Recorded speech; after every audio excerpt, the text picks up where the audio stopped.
Hello, Agnes. Hey, Robin. We are podcasting yet again. Apparently, yes. So I suggested this topic as experts versus elites, an organizing concept I've been attracted to thinking about lately and organizing some themes around. So the idea is that maybe in society there are sort of, or people can be in three roles, sort of masses or ordinary people, and then specialized people of two types. Experts are known for knowing a particular set of things. They're good at particular tasks, knowledgeable of particular topics.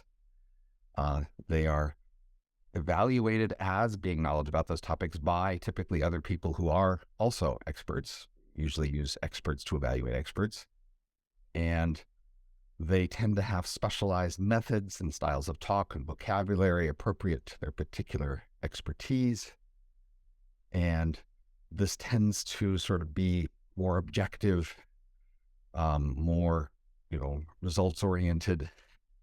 And we evaluate them either by sort of their credentials, by being tested, or their accomplishments in those particular areas. And experts can more sort of disagree with each other and sort of give arguments and get into the details and focus on sort of those expert details as what determines, who wins their argument.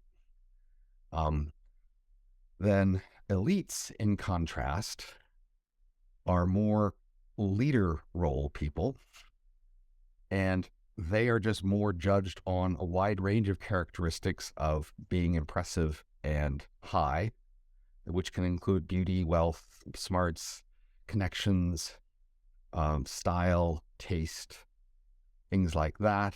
And they tend to talk with other elites who come from a wide range of areas, perhaps, but still talk together like elites. And their job is more they're more judged by other elites and a wider audience for their eliteness rather than people near their specialty areas. And they tend to they focus more on social things, including sort of gaining the allegiance and support of other elites and motivating and gaining the support of wider people, including experts and masses. And so they are less sort of technical in their talk, less precise, often vague, often pretty high level. They talk more about values, and they are more motivating in some sense. And they manage to sort of smooth over conflicts better and get alliances working together, continuing and getting people to be on their side and with them and accept their leadership. And that's what elites do well, and they're judged on those sorts of criteria. And I might say, like at a conference, the speaker of a talk might be more of an expert, and a panel might be more of a set of elites. Academics are more like experts. Public intellectuals are more like elites. Managers are more like elites relative to their lower level workers who are more like experts on the particular topics they work on. But it's a mix. So most people in most roles have some mixture. So as you go up a management hierarchy, you will move from expert to elite as you move up that role. And many kinds of writers will at some point show their expertise with focusing on knowing particular things, and at other times switch to being more broad and general and motivating and alliance oriented when they're being more elite. And that's this organizing concept. And I've suggested that an ideal people have of society is that masses recognize elites who oversee experts who make choices. And so, for example, I came to realize that I've often been trying to propose institutional innovations, ways we do things different, and I propose those as an expert. And I realized that people mostly don't want to hear about innovation proposals from experts. They want to hear about them from elites because that's more about motivation and ordination. And so they don't mostly want institution advice from me unless I could fill more of an elite role than I have. And that seems helpful to me to understand my role in the world and the kind of changes I would have to make if I were going to be more heard on those proposals. So that gives one kind of payoff. And I think I see other kinds of payoffs in thinking of these distinctions, and had some success in getting some other people to also see those distinctions, in particular, like academics who see the distinction between, just being an academic and making academic arguments versus being more of a thought leader who then needs to appeal to other issues and considerations and play a different role. So you said that what people want is for elites to oversee experts, but you also said that it's experts who evaluate other experts. So how can elites oversee experts if they don't have the relevant expertise? I mean, that's often a complaint in the world. Seems like a complaint about your theory. It doesn't make sense. I mean, experts are often complaining that elites oversee them when the elites don't know as much about them as particular topics. But often elites become elites by having been experts, and so they have partial expertise in an area. So managers tend to rise up from lower levels in an organization. Thought leaders are often once academics or once journalists, or managers. I mean, so in some sense, many elites are reluctant to call themselves elites, and they do tend to prefer to label themselves as experts. And this is part of their justification for their role often, is that they are also experts. But then they say they're better than the usual experts because they also know how to manage coalitions and wider publics and to motivate people and to pay attention to sensitive issues. And that's why they are better suited for the role than the other mere experts who could sit in their role. I mean, why not just think that with respect to anything that you want to do and any job that you would perform, there are the facets of the job that concern the subject matter, and then there's the facets of it that concern, like, how you manage the fact that you have to do this job with other people and the social coordination aspect of it. And both sets of skills are probably relevant to every job. That if you're, and that like most elites, probably many elites anyway, are going to have some kinds of expertise, but they're also going to have some kinds of like social skills, is what I hear you saying. With the elites have, and that if you're like very lopsided on the one or the other, you're going to have some trouble. So ordinary people in their ordinary lives have and use social skills, but they don't usually use them as elites. And why not think that? That is like in a, my mother-in-law has a lot of social skills, and she kind of ends up, she's not like an elite. I mean, she has like a small gardening business, very small, like her and her husband. But she will often kind of end up at the center of certain like social groupings and stuff, kind of almost like the leader or whatever of it, due to her social skills. Okay, then that would be more elite. I just mean people who don't end up at the center leading are also using social skills. That is, leadership is one set of social skills, but there are other social skills. So I wouldn't want to identify leadership or eliteness with social skills in general, because other people in other roles also have to manage social interactions and have social skills. Right. So, and I don't want to say like everyone's always paying attention to her or something. It's almost like when she's around, things go well. So people want her around. So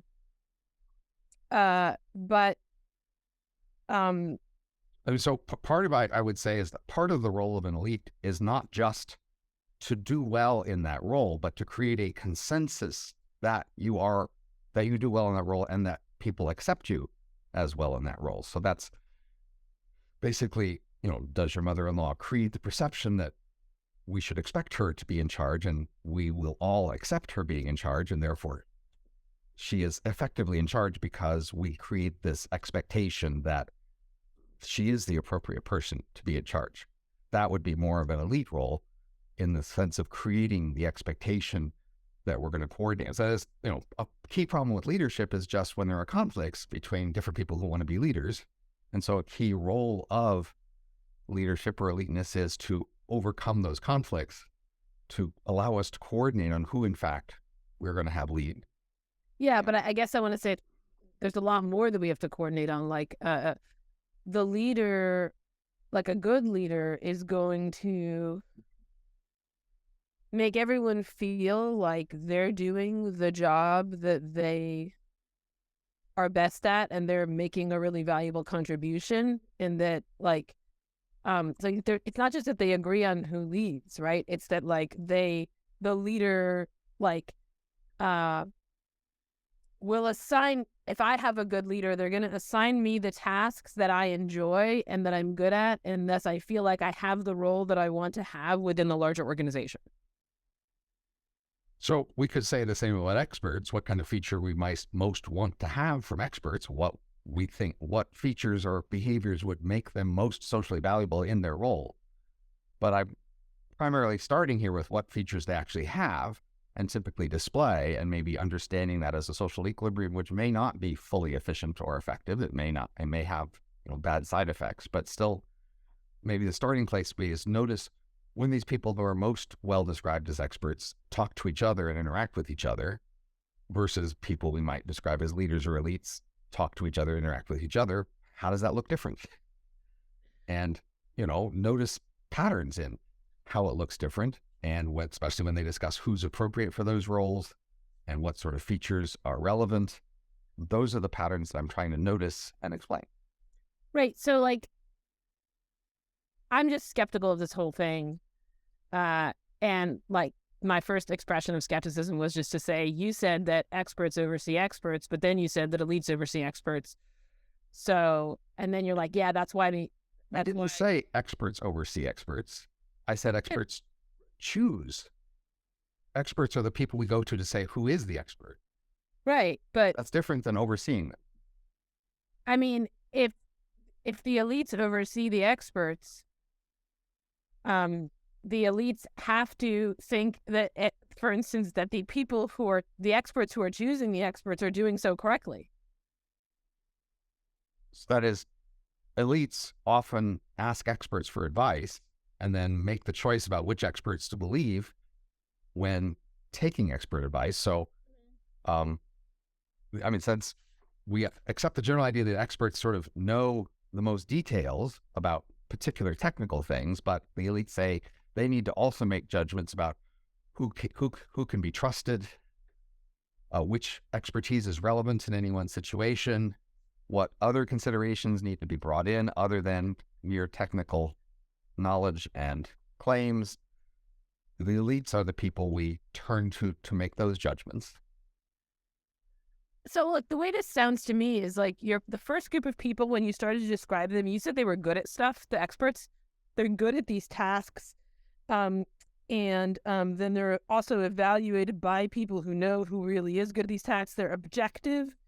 They have real accomplishments. And then the second group of people, you didn't say they were good at anything. You said that they were impressive, that they have a leader role, and that they're basically judged on being impressive and good looking. And then it's not surprising when you say people don't want to be called elites, because it sounds like you're like, well, there's the people who actually know stuff, and then there's the people who are unjustly in charge, even though they don't really know anything and they're not really good at anything. And it's because those people have been keeping me down that I haven't been able to make the contributions I have. The fake people who don't have any real skills but are just appear to others to have skills.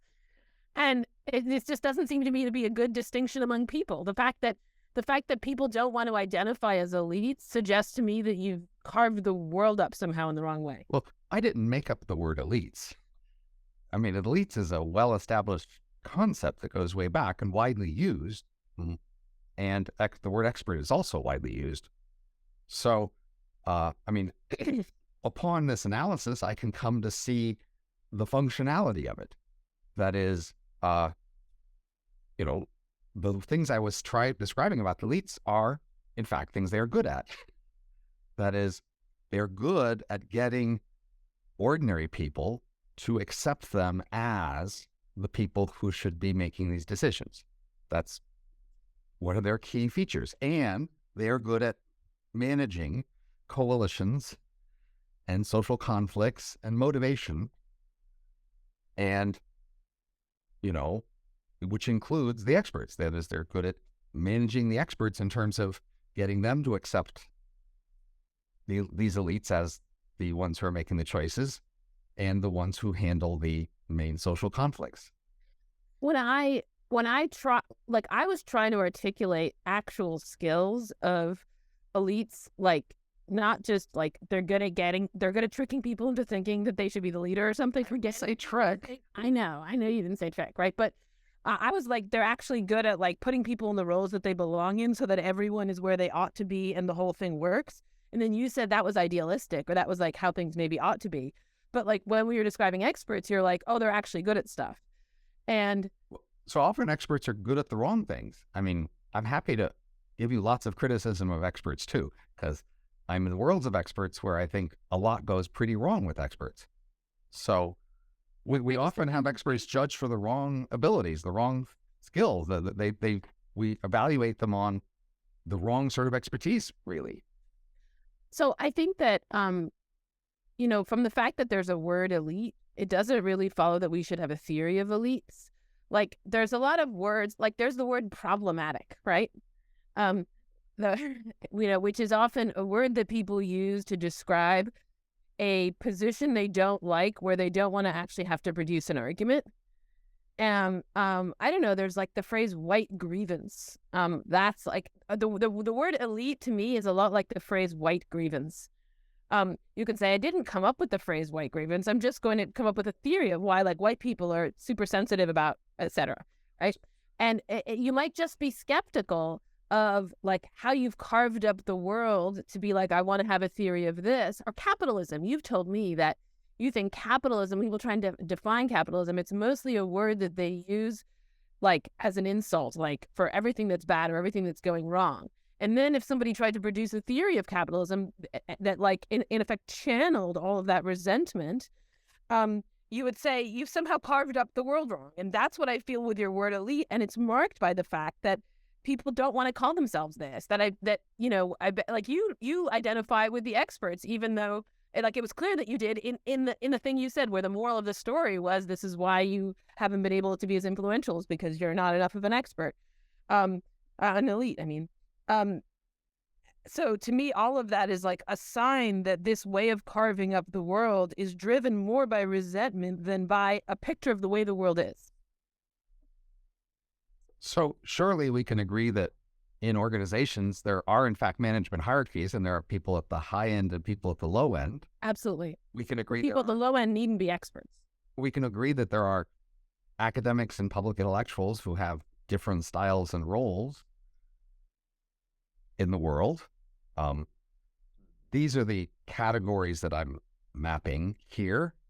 And you offered substitute phrases that seem reasonably close in terms of people who are handling social issues versus other issues. So I don't know that this word elite has to be an obstacle to our having a conversation here, because we have a bunch of similar substitute concepts we can be talking about.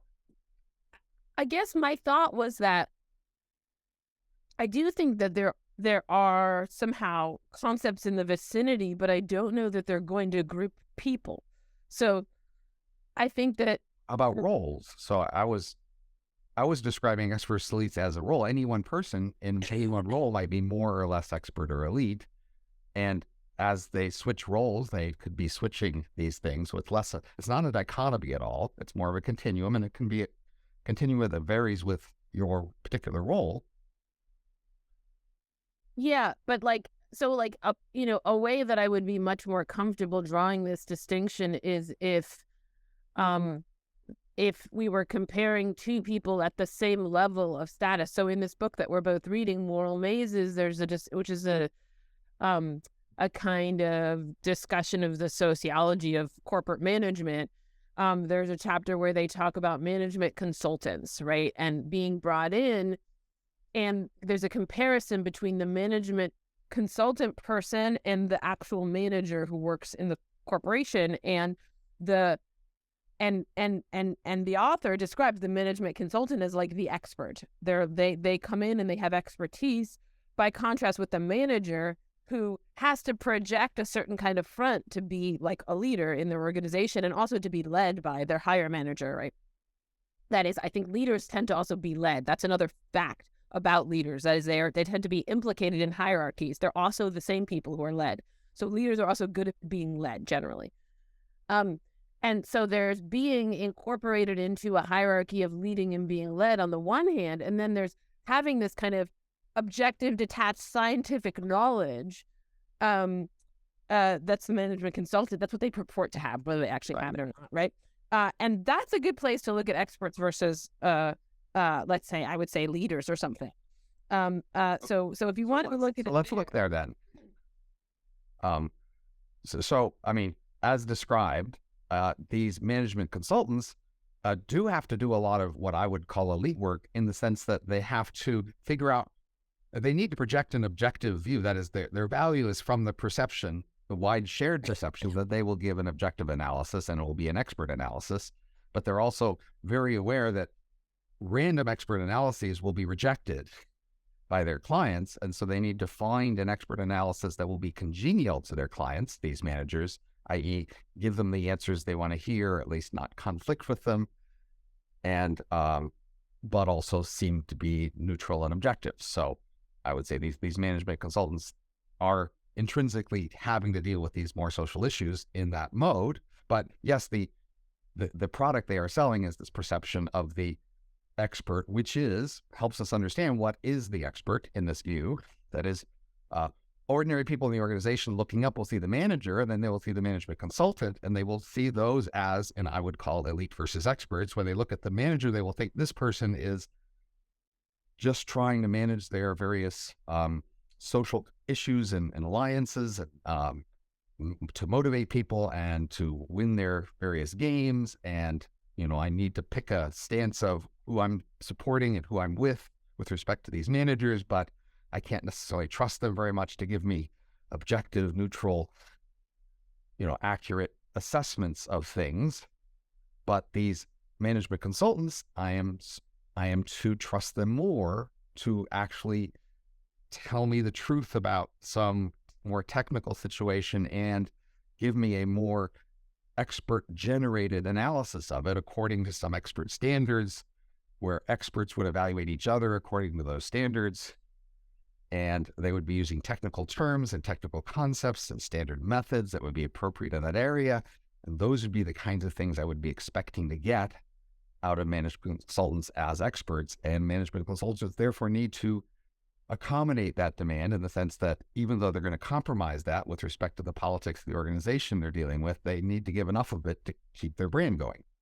Right. So, so here's some things I would observe about these two people. So first of all, they both have to be impressive. They both have high status, and they both get respect. So that cuts across the two, right? So elites are not, like, if we take these two characters, that is, unless you happen to choose a low status expert and a high status elite, the distinction high and low status cuts across the distinction. But you design this example exactly. That's why I designed the example. Okay, but it's not going to tell us more generally about expert elites. It's going to tell us about this comparison. In this comparison, they have the same stuff. Fair enough. Okay, that's why I chose this comparison, because I think that you've introduced an extraneous element. And then I think you're right that what you would trust the expert in certain ways, but I also think you wouldn't trust them in certain ways. That is, the expert is likely to come in there and say a bunch of stuff and step on a bunch of people's feet and just screw up the whole operation. And you might not trust them to advise anything about what you're going to do, because they don't understand the delicate politics of all these interactions, right? And you might at a certain point look to your manager, the expert's here's what you guys should all do. What's a good example of this? When I was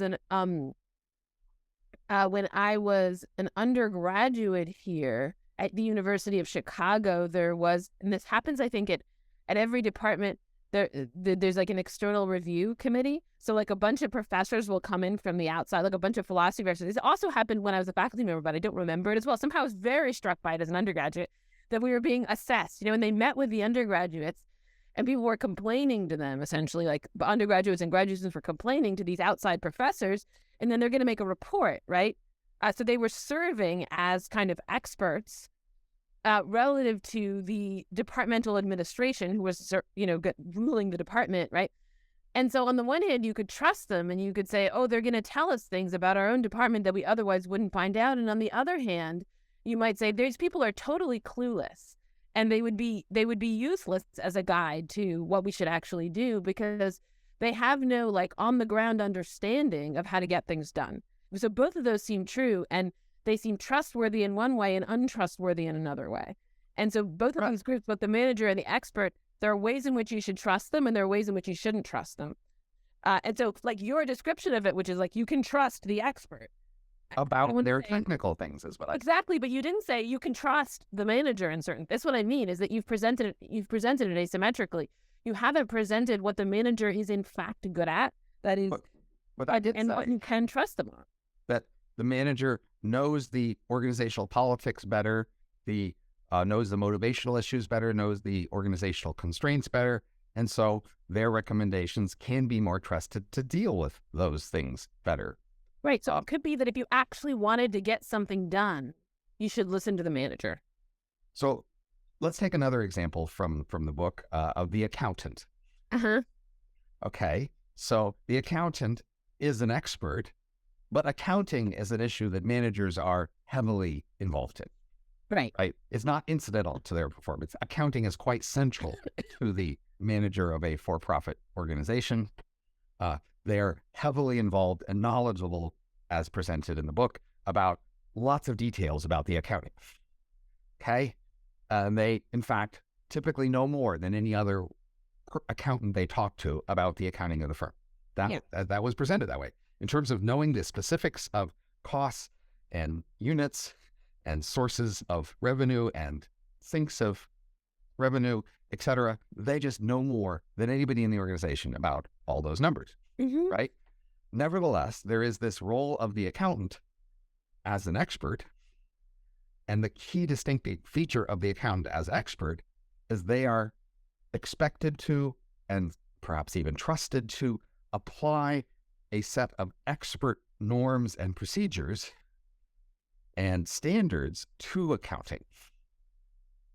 They are not just knowledgeable about the numbers, they are expected to do accounting with the numbers, according to expert standards of how accounting is supposed to be done, which is not something you can trust the CEO to do, because the CEO, given their discretion, will lie about the numbers as necessary to make themselves look good to investors to increase their stock and their stock options.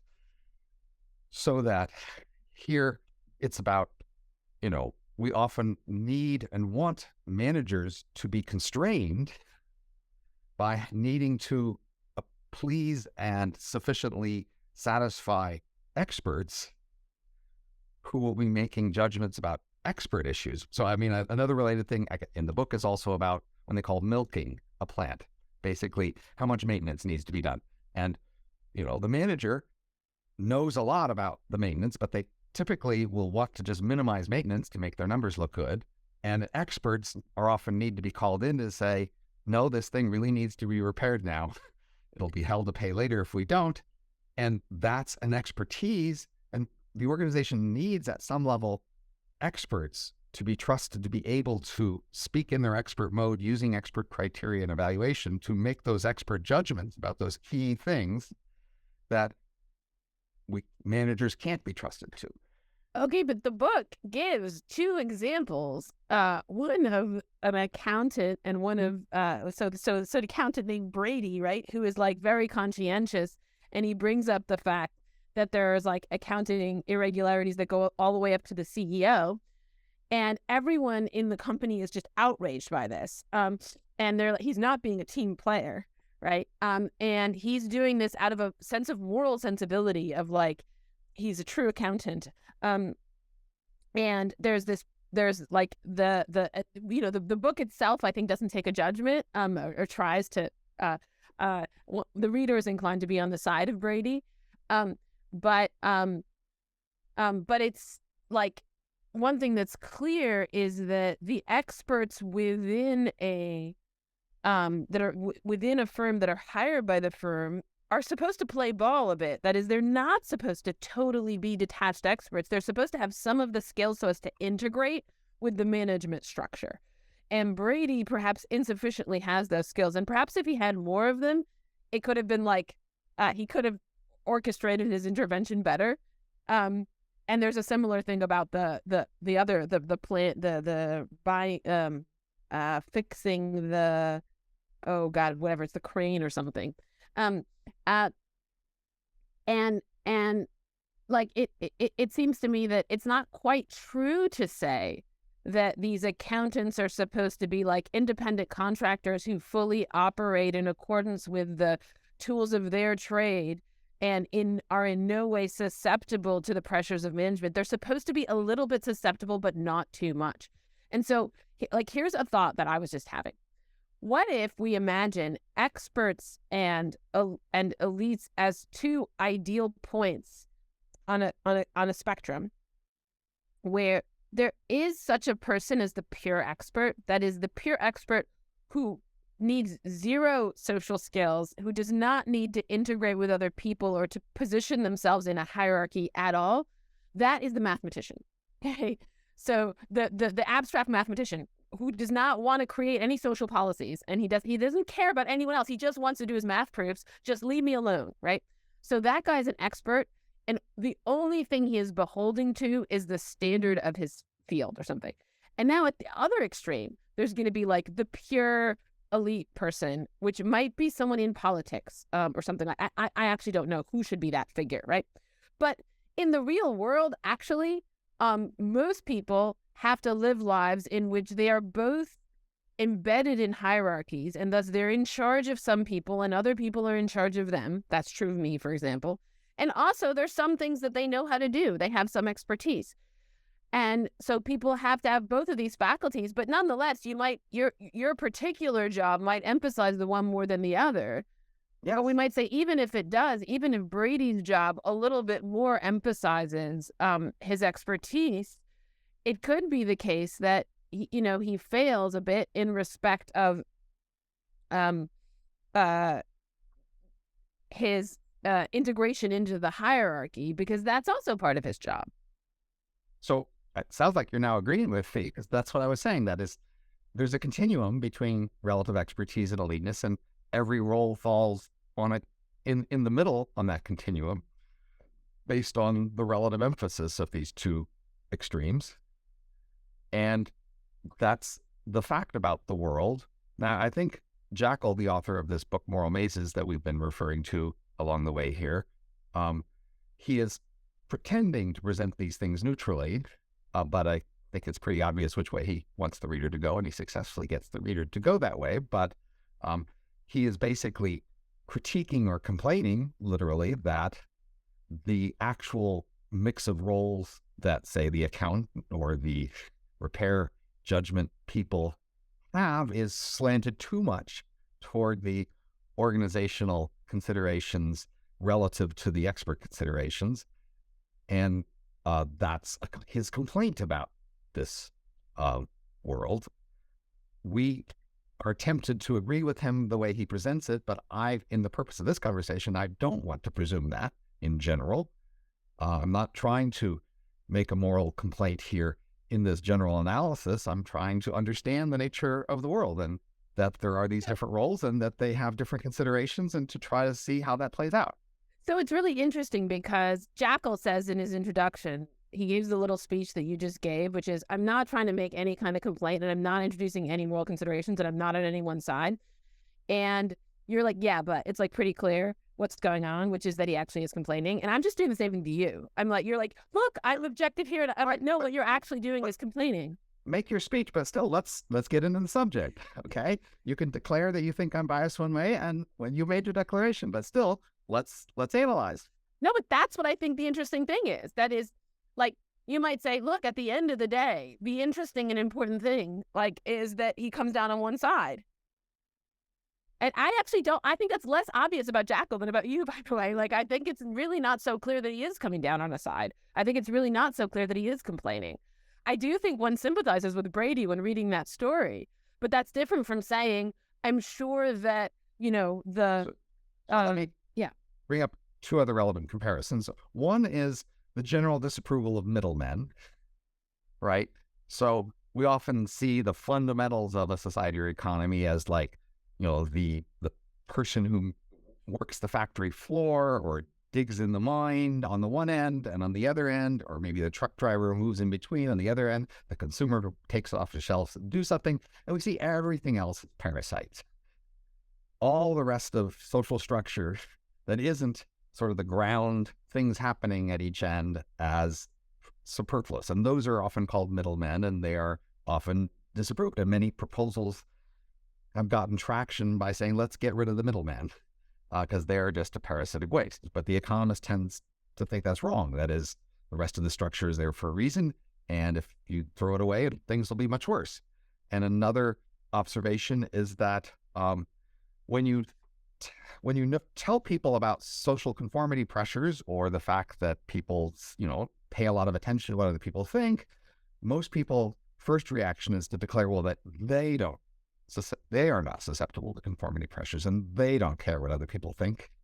And there's a strong, stance that most people want to take, which is just, I know other people may care about conformity pressures and they may care what other people think, but I don't. And there's just a general disapproval of, in a sense, social processes and social pressures relative to sort of ground activities. And I think that helps us understand this sort of disapproval of elites and their functions as the sort of behaviors and functions that we generally just like to pretend aren't needed, shouldn't exist, parasitic over the rest. But on reflection, I have to say, well, no. Organizing large groups of people is hard and expensive, and resources need to go to it, and there's a lot of things that can go wrong. And yes, you need people in those roles assigned to those tasks, and that's very valuable. And if these are the people who are best at that, then yay for having them and having them do that job. Now, again, I could have critiques about how they do it. Maybe their incentives are a bit off, but I also have those critiques about experts. Experts' incentives are really quite off sometimes. So I'm not sure one of them is actually more broken than the other. So can I say a thought? This is a very friendly thought to you, just to vary it up a bit, that was striking me. That is a way in which I'm almost ready to say there are two groups, the people who know stuff and the people who don't know stuff. In reading this book, Moral Mazes, the thing that you're struck by is that there are all these decisions that have to be made, like the decision as to whether or not to repair a piece of equipment or something. There's some kind of loom or something, and it breaks, 3 times every day, and you could just fix it each time, or you could repair it, or you could buy a new one. And the managers are the people who have to make that decision. And it's actually just really hard to know what to do, right? And that there's going to be many of these decisions where nobody really has the relevant level of knowledge of this is what you should do. Even if you called in a loom expert and an economist and etc., they tell you a bunch of considerations. They'd be like, here's some considerations, and here's some more considerations, and here are some more considerations, right? You can call in a physicist to talk to you about how the thing works, and they'd all just give you a bunch of considerations, and then you'd be like, but what should I do? And they'd be like, I can't tell you that, right? And there's one guy left at the end of the story who's like, what should I do? That guy's the manager. And that there's just people in the world who have to make decisions when we don't know what to do. And we need there to be such people, and they're going to be the people who don't know stuff. That is, by definition, they have to be okay not knowing what to do and then just still deciding what to do. And the experts live in this comfortable land where they get to know stuff, and they don't have to really make any important decisions that is based on the stuff that they know. They just they get to raise considerations all the time. They get to raise prima facie considerations that don't add up to all things considered judgments. And that maybe you're right, that there is this role that we have precisely for people who are ignorant and then need to do stuff. And then we all need to get behind that and respect it, even though there's no particular reason to do so.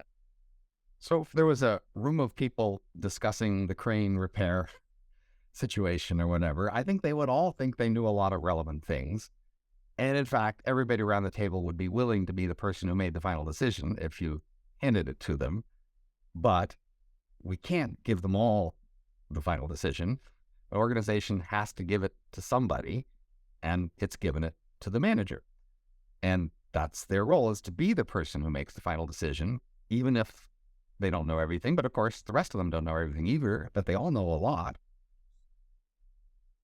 But the manager, in the role of being the person who makes the final decision, it's a package of a bunch of final decisions they all make together.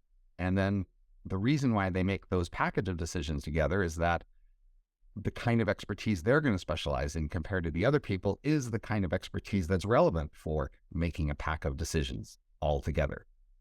That's sort of a classic concept of what a manager is.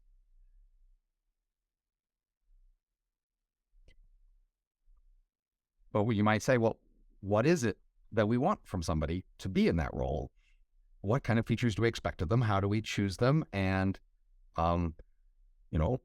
how do they tend to act different and talk? And that would be what I would mean by elites, is that package of differences. I mean, you said something a minute ago about how everybody would want to make that decision. They would like everybody be willing to. Yeah, that seems far from obvious to me.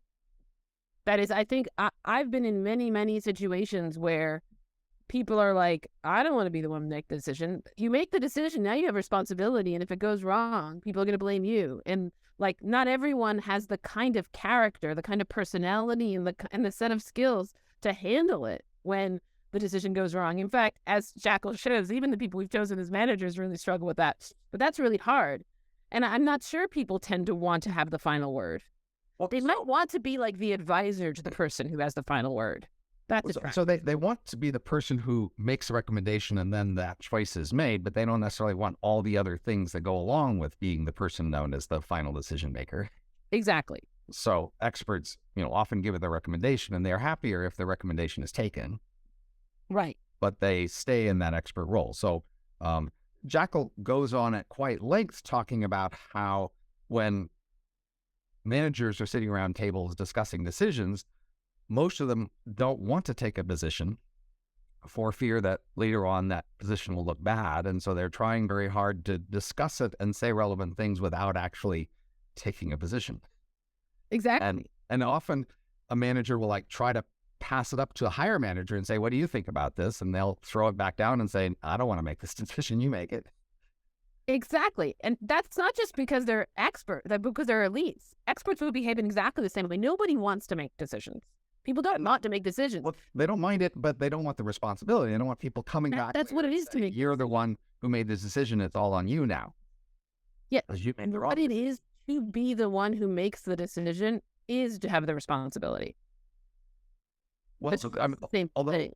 I mean, that's actually quite complicated, as Jackal discusses. That is, Jackal discusses one of the main successful management strategies is to be in an organization for only a short time, make short-term decisions that benefit the organization in the short term or hurt in the long term, but then leave quickly and then not be around for the fallout of your bad long-term investments. So apparently they are not tracking who was responsible for a decision in the past. They're just looking at who's in the role now and blaming them when things go wrong there, even if they weren't actually responsible for what happened there in terms of the decision. Yeah. So I take the kind of keep the ground moving under your feet, or whatever the principle was that Jackal discusses about being a manager, like never stay in one place too long, just to be like a testament to how incredibly hard their jobs are. That is, they have to make these decisions that are basically unmakeable. And it's so hard that they have to mitigate the effects that in a way they find all these ways to not make the decision. So one way to not make it is try to pass it up to somebody else, to try to pretend that it was the decision of the group. But another way to not make it is as soon as you make it, go run off somewhere else. And if you think, oh, well, the people whose training is fundamentally in being experts would somehow be able to do this. It's like the people who are good at being elites can hardly do it. Almost no one can hardly do this thing. It's so incredibly difficult to make a decision when you don't know what to do. And by make a decision, what I mean is to be held responsible for it. That is, to be the one to whom that decision is attributed. And the fact that they have to run away to another job is just a sign that, like, you kind of almost can't do it. So let me try to transition to this other place where I claim the elite versus expert distinction is relevant, and you can dispute that now, which is the distinction between, say, academics and public intellectuals. Mm-hmm. So now, in this context, public intellectuals do tend to make more policy recommendations, right? And academics often say, I know this about the academic field, and let me tell you this expertise, but I can't speak to the larger, what choices should be made by policy because that's not my area of expertise. So academics are often trying hard to limit the scope of their claims. They're often holding them to academic standards in terms of, method and terminology and precision and, being vetted and judged by other academics close to them in the field. Whereas in contrast, public intellectuals take on a much wider range of topics. Each one's varies much more broadly. And they do tend to pick recommendations. They're often recommending what policies should be followed. And then they're speaking in a somewhat different language. Now, public intellectuals are often quite willing to make recommendations, right? So it's less of that sort of escaping it. Whereas the experts are often less willing to make broader recommendations. They're only willing to speak to their very particular thing. But I still think we see a lot of systematic differences here, where because the public intellectuals are making recommendations, and they're also trying to manage larger political and other coalitions and to motivate the reader and their audience to care and to act, they're just speaking in different ways. And that seems to me also an example of this distinction. The public intellectual more needs to get larger groups of people to go along with what they say. They need to motivate people, and they need to connect with the wider audiences, so they have to be judged by wider audiences, and they basically also just have to be more impressive. They have to have better style, grace, taste, and, contacts, credentials, celebrity features. They're more held to those different standards, whereas the academic is typically just held to the standard of, are you an expert in this field, and are you, applying the standards of your field to this thing you're saying, and are you not going outside of what your sort of experts feel competent to say? So I would the kind of comparison that I would want to draw just to is so that there's that accountant who works in the firm, and then if we imagine, I actually have no idea how accounting works, but imagine an accountant who doesn't work inside of a firm. He's his own he just does his accounting somehow, and then other people buy his services. I don't know how. Okay, but he's not integrated into a firm. That's the important part. Right. Let's call that guy the private accountant. An accounting auditor could come into the firm from the outside and apply sort of general auditing standards to the accounts that he sees within that firm. Okay, so let's say he does that. Okay, so the public intellectual is more like Brady, the guy who's employed as an accountant within the firm, and he's less like the outside accountant. And so that person is going to more make recommendations, but they're going to, I would say, public intellectuals share with Brady this sense that, sure, I'll make some recommendations, but at the end of the day, I don't want to be held responsible for anything. That is, they're not really the person. They're going to evade, making a recommendation is something some guy can do at a meeting, right? And he wants to throw out a recommendation. That's fine. People are comfortable doing that. That's not the same thing as saying they're really willing to hold the responsibility and take the blame, which, as we said, even managers aren't really willing to do. Okay, so let's, in this case, think of, in each case, 3 people to show that we could have the, 2 extremes in a middle. So in the case of accounting, we can have the CEO, say, on one end, and then we can have a low-level accountant in the accounting organization. And then Brady might be sort of a manager of accountants, like sort of the lead person who is more in charge of sort of interfacing with management. Right. And then we could also think of the public intellectual as its intermediate person between, say, the politician or agency head who actually makes the decision and the academic at the other end who's just, collecting the expertise and making expert comments. And the public intellectual sits between those and has to compromise between those two extreme considerations and roles. Just like the head of accounting at the firm isn't just an accountant. They are a manager of accountants, and they are practiced and experienced with dealing with management about accounting. Right. Right. And so your thought is that to be a public intellectual is to have moved a bit in the direction of being an advisor. Because you're more talking to them. You're more the people they read directly as opposed to indirectly, and you're more then taking into account the kind of considerations they care about. Right. So like that would be like you, by contrast with many other academics who are just right. Exactly, or at least the role I aspire to, which I may not successfully inhabit, but yes. Well, I think people read you. I think policy people read you. Some do, right? Sure. Yeah. But more than the median academic. Right. So, I mean, the guy below Brady, say, wants to be Brady, but he's not at the bottom. Right. And he's watching Brady and trying to learn, how could I be Brady? Right. And the way to be Brady is to take more into account. Well, I mean, Brady's kind of a bad example of this because he's got a little too much integrity. Right. But, the way to be Brady is to take more into account, like, how to fit oneself into a hierarchy. So it seems like if we go back to your, the moral of your story, like, if what you want is to be more of an elite, the thing to do is to behave more like an elite and to take elite considerations more into account. That is, to think more about what it would be to fit yourself into a hierarchy rather than just making true claims about the way things are. And for a public intellectual, it might be less about fitting yourself into a hierarchy and more about fitting yourself into the larger world of elites making choices. So that is a hierarchy. Well, but in politics, it's, say, more this larger world of people. There's politics, and there's the public, and then there's agency heads, and there's, if you think about, say, an elite collection of, like, Davos, right, which happened in the last week or so. Elites come together at Davos. I'm not sure what that is. It's a conference of... Yes, it's a conference in Switzerland that happens every year with very prestigious elite people, including CEOs and heads of state, et cetera. And they're like giving talks and stuff. Right, exactly. And you can see some of them online. And this is well known as one of the premier gatherings of elites in the world every year. But they are coming in giving orders to each other. It's not organized as a hierarchy. But managers very often don't give orders. This is one of the things Jackal brings out that's striking. Yes. Like, they avoid giving orders, actually.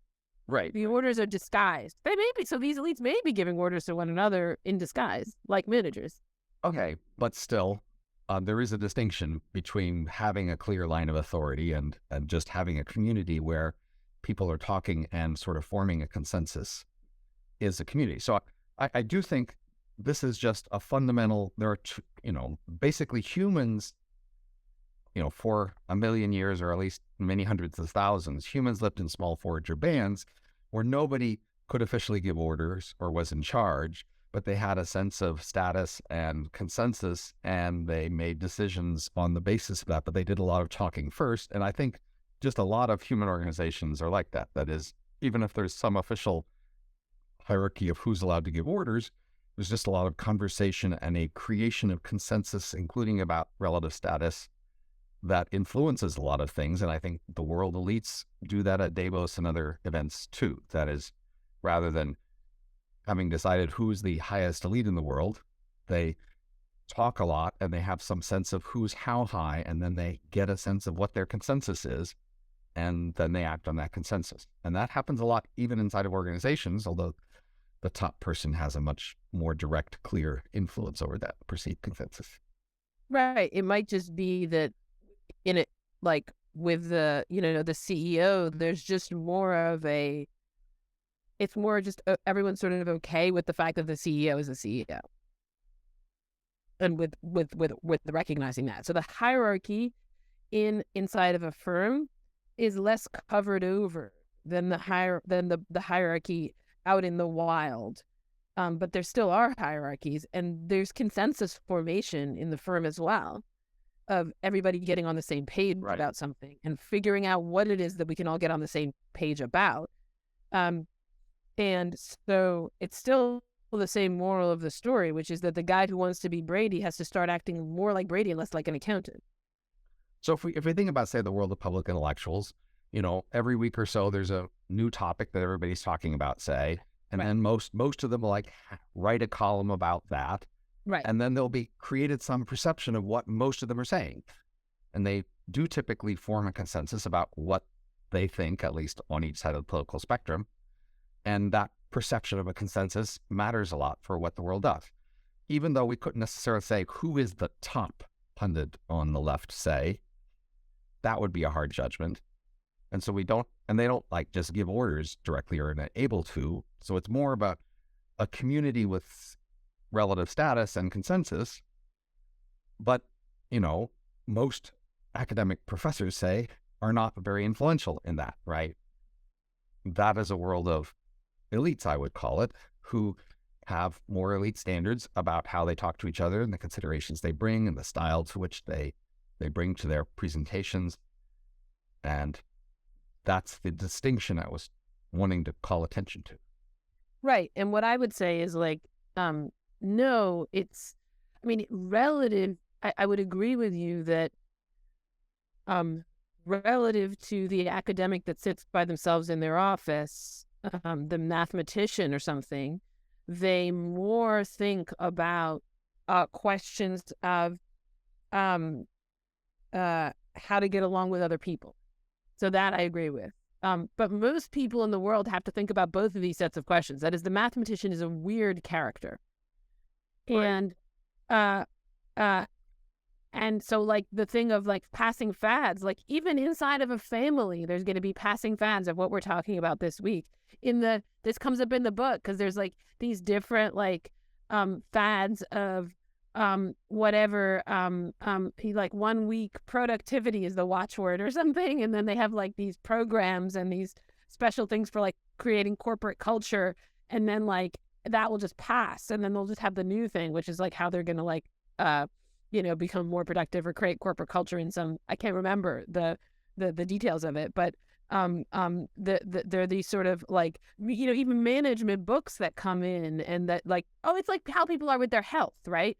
So it's I'm not going to eat any carbs, or I'm going to starve for half the day, or I'm going to whatever. People are faddish, let's say. And those fads show up at every part of life, and people organize around them, and that's part of what it is to be social. And so these public intellectuals are being more social than the mathematician who sits in their office. That seems true. But this doesn't mean they don't, they also have to have expertise. That is, they're not at the other extreme. They've just chosen to develop some of the skills that will allow them, that would allow the guy who wanted to be Brady to be more like Brady. So in Jackal, the book, he often talks about how various kinds of habits and styles change as you go up the management hierarchy. Mm-hmm. That is, there's just consistent trends. That is, credit flows up, detail flows down. People at higher levels pay more attention to some issues that people at lower levels don't. There's a continuum.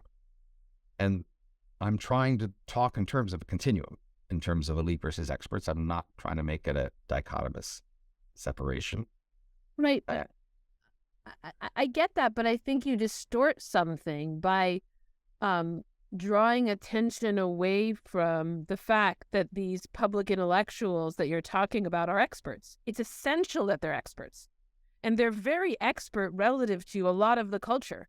And they function as experts. And a lot of the respect they have is because of the expertise that they have. So you're right that relative to the mathematician, they are more like elites. But relative to maybe most people, they're more like experts. And as we move up the management hierarchy, their expertise changes from, say, knowing about accounting or manufacturing to knowing more generally about the organization and its many considerations, right? And similarly, public intellectuals tend to know less about any particular academic or area of study. They tend to draw on a much wider range of areas, and they less follow sort of the methods or standards of particular academic areas, and they more appeal to sort of more general principles of reasoning. Those are part of the distinctive pattern here to notice. Well, that seemed that we should stop in a minute because we're over an hour. But it seems to me that shifting areas of expertise is not the same thing as moving from expert to elite, right? That is, the elites aren't a kind of expert, on your view. I would say the elites are expert in the broadest issues, in the sense of basically politics and motivation and making compromises and knowing what all the different interests are and how they could be accommodated and where the divisions are and who's fighting who. But like, those are the things they know. Theorists would not be relevant to your expertise in those issues. It's relevant to getting people to accept you as leader and as someone to listen. Sure. So just like public intellectuals often just have a distinctive style, and they just are good writers, and they are just able to make you listen and like them. And that's a powerful skill that is selected for in being in that role. That makes it relevant for the role. That the expertise of being a good stylist is, in fact, relevant for being a public intellectual. Right, but that just seems to be quite different from knowing about a more general subject matter. That is, you were saying there's knowing how there's knowing how the loom works, and then there's knowing how the company works, right? Right. You don't get more abstract in your subject matter as you get more taller and good looking and impressive. No, but they are correlated. That is, I'm identifying the correlates of experts versus elites, and I'm trying to understand. Understanding is not a correlate of having more abstract knowledge. I would People think. higher in management hierarchies are better looking. Right. That On Davos stages are better looking. right. I can well believe that, but so that's the thing to explain, to understand why is that correlation there, and this is a way to understand that. Right, but being good looking is not a form of expertise, even if it gets you more people listening to you. I'm happy to accept that statement, but I mean, my point is just to try to see these patterns in the world and have explanation for them. And so people who are more elite are more impressive in many ways, and they also have a different set of things they know better. Right. I was just saying those are two different categories. They're two different things to say about them, but they are correlated. That is, those things tend to go together. There's a way to understand why. Okay, we should stop there. I don't think Okay. immediately come to some agreement. Thanks for talking. Yeah.